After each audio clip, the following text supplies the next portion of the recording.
Hello there, Common Wolf from here. Over 160 days of nothing regarding any upcoming Zelda physical releases might be about to come to an end.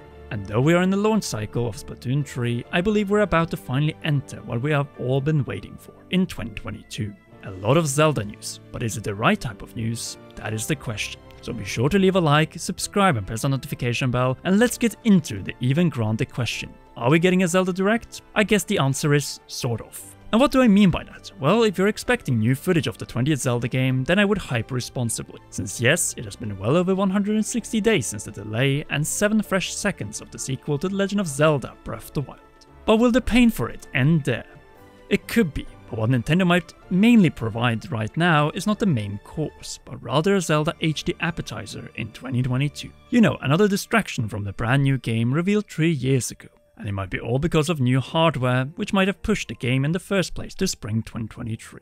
Much like what is the case for Metroid Prime 4 and hence Metroid Prime HD Remake in the same direct for the 20th anniversary of Metroid Prime, just like it is the 20th anniversary of The Wind Waker.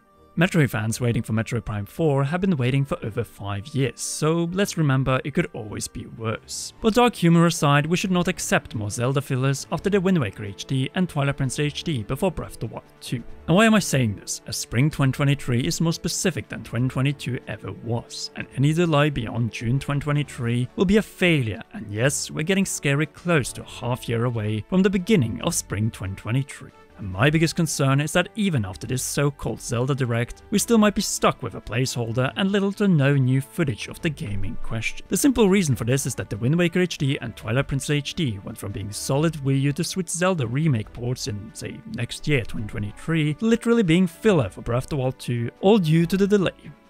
So in other words, this is not the best, but rather the worst case scenario when we entered 2022 back in January. That is the painful truth. The simplest porting job available for Nintendo by removing the gamepad support and maybe giving us Twilight Princess HD's Cave of Ordeals without the amiibo this time. Or as I like to call it, physical paid DLC. In other words, these two games that we're all screaming so loudly about, but which you can relatively easily play on Nintendo's 3 previous console generations, should not be treated like the second coming of the 3 golden goddesses to Hyrule. And it all ties to the fact that we've had so many remakes, remasters and re-releases. Instead of overhyping a game that is a Wii to Switch port of a remake/remaster of GameCube classics, we should first celebrate to this level if 1. Breath of the Wild sequel shows up, 2. We get the final title nearly 1200 days after the reveal, and 3. A proper trailer that reignites the promo of the new Zelda. All to satisfy the majority of the Zelda and Nintendo fanbase, which has waited so long for good news regarding the 20th Zelda game. Ports of Wii U remakes are hot, but without updates on your upcoming game, things can go wrong. What I'm trying to say is that the reveal of the Wind Waker HD and Twilight Princess HD on the Switch isn't enough after the non-existent marketing cycle for Breath of the Wild 2 up to this point. Since what I fear in this direct is a repeat of this. So you'll have to wait a bit longer before we can provide more updates. In the meantime, unfortunately, we don't have anything to share right now.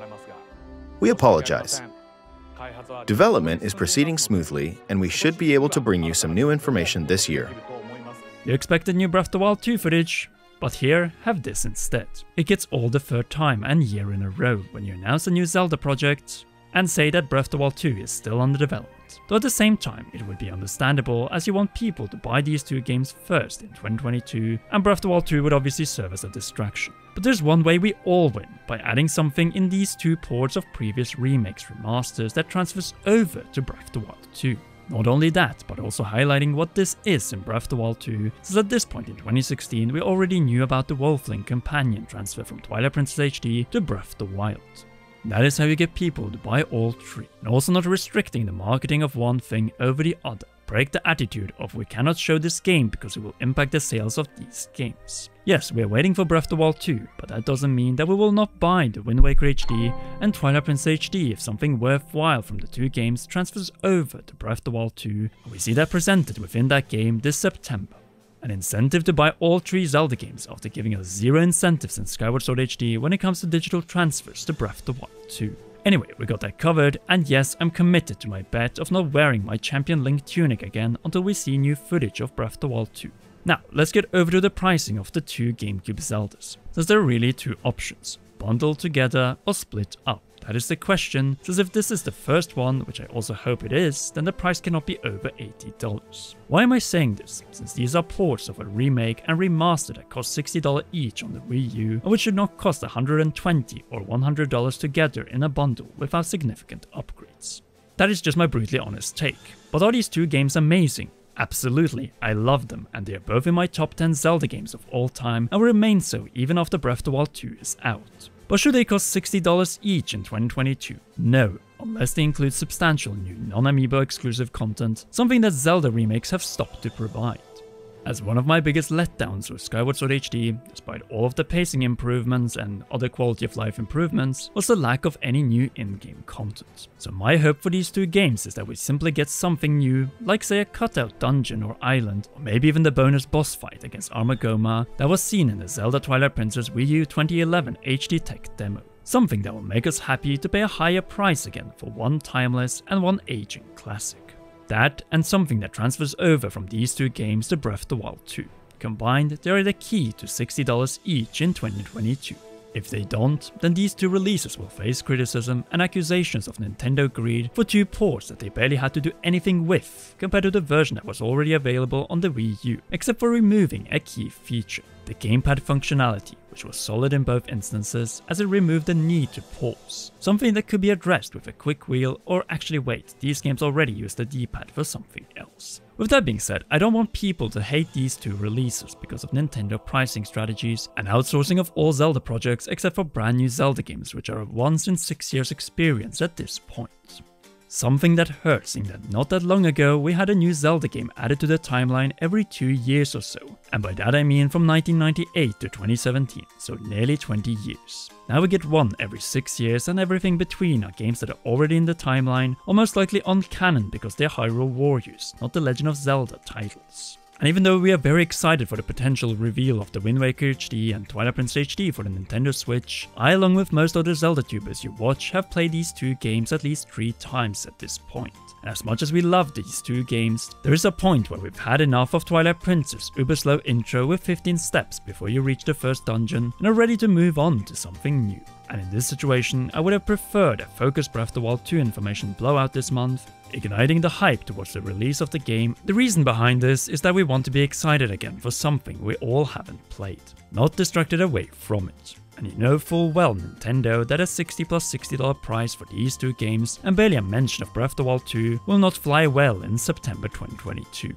At the same time, that is the most realistic outcome, seeing the pricing and marketing strategy of Nintendo when it comes to Zelda games since 2019. As all releases within this franchise, and especially all 3D ones sold physically on the Switch, are $60 releases. No matter whether they are a Game of the Year winning open world masterpiece, remakes, remasters, or even Hyrule Warriors experiences. And with it, we should be prepared for $60 for Wind Waker HD and $60 for Twilight Princess HD in 2022. I'm not a pessimist, but a realist, and anything better than this will be a pleasant surprise for me that will get the reaction it deserves. As for a September Zelda Direct that several YouTubers are clickbaiting about, it is not coming until February 2023, if at all, since it is more and more likely that Zelda with its hardware selling power will once again be used to sell a new Switch model or successor hardware in spring 2023. If the latter is the case, then already in January or early February we could see the reveal of this hardware along with more footage of Breath of the Wild 2. And then after that, a dedicated Breath of the Wild 2 Direct. But it all depends on the release timing of Zelda Breath of the Wild 2 or whatever the game ends up being called. Until then, we can probably expect that in 2022, and then I mean by December, we'll play The Legend of Zelda Wind Waker HD and Twilight Princess HD on the Nintendo Switch, something that is worth celebrating under the right circumstances. But with that being said, hold Nintendo accountable if these two are lazy ports with little added from the HD versions found on the Wii U. And outside of that, there isn't much else to say that will not spoil the magic of the Great Sea Adventure and the Hyrule horse riding epic that awaits soon enough for the first time for many of you watching. Now, if only we could get a proper Ocarina of Time HD remake sometime in the future, then the existing Hero of Time and Ganondorf Not Ganon saga will be complete on the Nintendo Switch. Needless to say, hype responsibly and share your thoughts in the comments down below regarding the possible upcoming Zelda news. Also, if you haven't already, go and check out our previous Zelda videos, including the one detailing a future Ocarina of Time HD remake, since it looks like we are waiting for the Oracle remakes until at least 2024 or even later, since I want a new top-down Zelda before it. If you haven't already, then be sure to leave a like, subscribe and press the notification bell to not miss any upcoming Zelda, Nintendo Direct and Nintendo Switch videos. A big thank you for watching to the end, and to all our patreon.com/CommonRealm patrons, and in particular to our role producer Charles Shush. Also, a big shout out going to our newest Patreon, OgoAF Gaming. So thank you for supporting.